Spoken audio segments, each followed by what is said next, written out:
મરી જઈશ ને છતાં એનો નેહાકો હાથ નડે છે. હું મેલડી આવું કહું છું. બોલ, મરી જ્યાં પછી ભૂત થઈ નડીએ તો બરોબર, પણ જીવતા જીવ નેહાકો લીધો ને નેહાકાનો હજુ દંડ ભોગવો છે.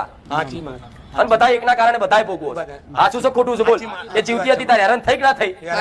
તમે બધા ભેગા થઈને કરી. હું મેલડી આવું કહું છું. સાચી વાત છે.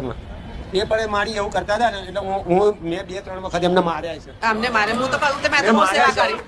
મેં તો બહુ સેવા કરી એમની માડી. એટલે હું એમને સત્ય કહું તો એ માને. સત્ય હું કહું ગોડા હોભર, માર્યા તું કબૂલ હશે, વાત સાચી છે. આમાં. પણ એ તારી માને તારી આ ખોડિયાર બોલે છે ને હું કહું છું. આમાં શું કીધું મેં? જે ખોડિયાર કે છે હું કહીશ. આમાં આ હું નહીં, તારી ખોડિયાર બોલે, શબ્દો મારા છે. આમાં એવું કે છે ઘરમાં કોઈ જીવ આમાં આનો આત્મા કકડ્યો હોય તો એ મરી ગયા પછી તે નડે.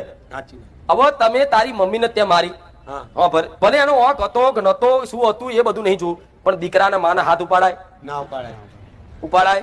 એ મા દીકરાને બનતું જ નતું. બનતું જ નતું. બનતું નતું એ તમારો પ્રશ્ન છે, પણ દીકરાનું ધર્મ ખરું માના મારવાનું? આ તારો દીકરો છે, તને મારે 4 લાફા શું થાય? તારો જીવ બરક નહીં? બરોબર. આ તારો દીકરો છે, આ તને લાફો મારે, તારો જીવ બરક નહીં? બરોબર. અને આ લાફો